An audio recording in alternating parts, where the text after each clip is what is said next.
Hi, and welcome. In this DVD, we're going to cover first impressions. Before you made up your mind to walk up to a woman, she's already made up her mind about you. Now, what does she use to make her opinion or make her judgment about you? As it turns out, there's a real science to this, and this DVD goes into detail about what the psychology of first impressions is, what she notices first, and how she makes a judgment about you. Learning the psychology of first impressions and using it to your advantage will help you make a much more high-impact first impression.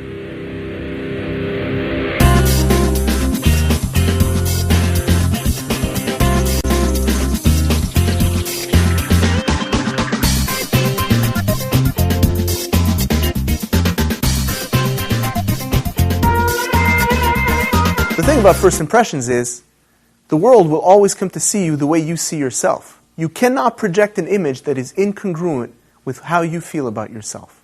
And so it's very important to understand that whatever you are inside is going to be reflected outwardly. And that is the truth of first impressions. You will attract what you project. If you want to know what first impression you're giving off right now, take a look at the kind of women that you attract and the kind of women that you've had in your life so far interested in you. If these are not the kind of women that you're attracted to, or these are not the kind of women that ultimately you want to be dating, you need to change what you're projecting. And this is what we're going to talk about today. All the little things that you need to do, inside and out, to change what you project outwardly. So, the psychology of first impressions is really quite interesting. As it turns out, the human brain is split in two. We have the left hemisphere and the right hemisphere. And the left hemisphere is a very logical, organized hemisphere. And the right hemisphere is more the artistic way we see things. The left hemisphere knows things. The right hemisphere intuits things. First impressions are all about right hemisphere thinking. We don't know why we know certain things. We don't know why we made this judgment about somebody, but this is what we see about somebody, and somewhere, on a deep level, some information registers, and we get an impression about somebody. So a first impression is the instantaneous judgment of your qualities as in a whole person, as an entire person. Based on what? Based on very little information. And not only is this little information used to extrapolate, but they get a very brief sampling, a 5-second sampling of your personality, of your interactive style, of your behavior, and they assume that this is the way you are all the time, across all the different contexts. Now, whether or not that's true is irrelevant, because this is about perception. It's not about reality. It's about controlling that perception. So, once that first impression is created, it creates what we call a cognitive filter. And every single thing that you do after that gets filtered through this cognitive filter. And the cognitive filter slaps labels on things. Loser, creep, jerk. Interesting. Once you get slotted into a negative category, and notice that I've put the negative categories first, that's because it's so much easier to fall into those negative categories than into a positive one. It's much more easy to be disqualified than to qualify yourself. And once you've been slotted in one of those negative categories, it's very difficult to get yourself out of it. Some psychologists say that it takes 10 impressions to make up for one negative first impression. 10 to 1. So how do you get around this? Well, the easiest answer is, don't make a bad first impression. Now, we're going to go into a lot of detail about what a woman uses to make her first impression. But the first thing you need to know is about these labels that we get slotted into, these categories we get slotted into, these labels that we get slapped with. Very important to understand how that cognitive filter works and how it filters everything that you are doing afterwards. And just like the love doctor, it usually takes just a few seconds for somebody to take a look at you and make judgments about your whole person. And guess what, guys? We do the same thing. We see a woman on the street that we know nothing about, and we start making all kinds of judgments about her. Wow, she would be a great lover. Wow, she looks like a really sweet person. Wow, she looks really smart. Guess what? We know nothing about these women. And we're making all these judgments about their personality, about their qualities, about who they are as people, based on very little information. And women are doing the same thing to us. So let's say a woman notices that you're overweight. What does she say? Gee, probably this guy has a thyroid problem. Gee, maybe this guy has bad genes. That's not what they say. They see a guy who's overweight and they say, lazy. She's making a judgment about your character, about your qualities as a person. Why? Because she's been eating salad for the last 6 months and she hates salad, but she's doing it just because she's trying to look good. Look at your shoes. What was the primary criteria that you used to choose your shoes? If the primary criteria for choosing the shoes that you're wearing right now was comfort, that's what you're projecting out to the world. I am a comfortable man.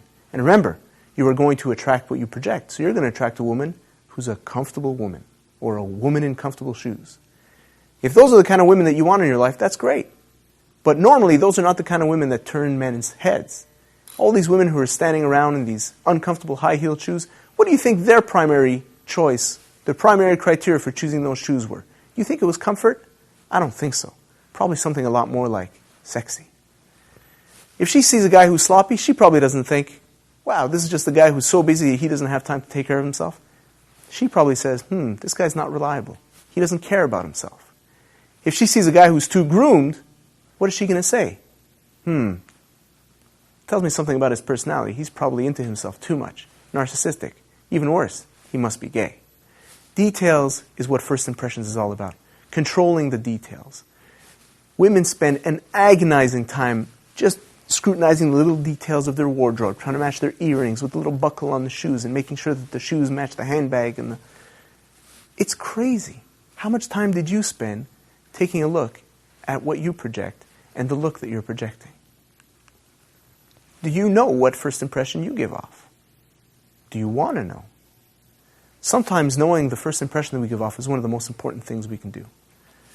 And the exercises we're going to do are going to transform your life because they're going to give you the tools and the feedback you need to be able to control what first impression you give off and what people are going to think about you, what category they are going to slot you into. And that's within your control to change. The first thing that gives off first impression is body language. Before a woman even looks at you, she has noticed something moving in her visual field. Now, as it turns out, a very interesting fact is in nature, predatory animals tend to have eyes closer together, and they have what we call foveal vision, which is a very high visual acuity in the center of their visual field. Prey animals, like deer or gazelle, have their eyes wider apart, and that's because they have better peripheral vision to see the prey coming in. As it turns out, in the human species, women have much better peripheral vision than men. That's why when a man sees a beautiful woman walking down the street, they kind of do like this. They're trying to keep the target in the center of their visual field, in their foveal vision. When women see a great-looking guy, this is what they do. And then they talk to their girlfriends with their eyes going, and then they all start giggling. What did they notice? What made them want to turn around and look? Something in their peripheral vision, something in the way that that object was moving in their visual field made them want to turn around to look. So what body language do you give off? Are your movements slow, confident, fluid, decisive? Or are your movements jerky and, kind of all over the place, erratic? Somebody who projects confidence and leadership has slower movements, takes the time to move through the field in a very decisive way because he knows where he's going. Very important. Also be very aware of your posture. Take a look at your posture right now. How do you normally stand? How do you sit? When you're talking to somebody, are you very shy and tend to turn your body away from them, or are you able to stand square on? Become very aware of your body language and the posture that you project all the time. This is the first thing that people are going to notice about you way before they've heard anything that comes out of your mouth. This is what women are going to notice in their peripheral field to make them want to turn around and look and see what that was. Also, be very aware of the use of your space around you. If you tend to gesticulate, this takes up a lot more space than somebody who just stands there, not moving at all. But don't gesticulate in an artificial or erratic manner. Second thing is take a look at your look. Women are attracted to your look, not necessarily your looks. What's the difference between your look and your looks? Well, as it turns out, a huge difference. Your looks is what you're born with, whether you're attractive, good-looking, hunky, model-type guy. Most of us are not. Most of us are just average-looking guy. But you can have a very interesting look that says a lot about your personality. Now, take a look at what your look projects about you.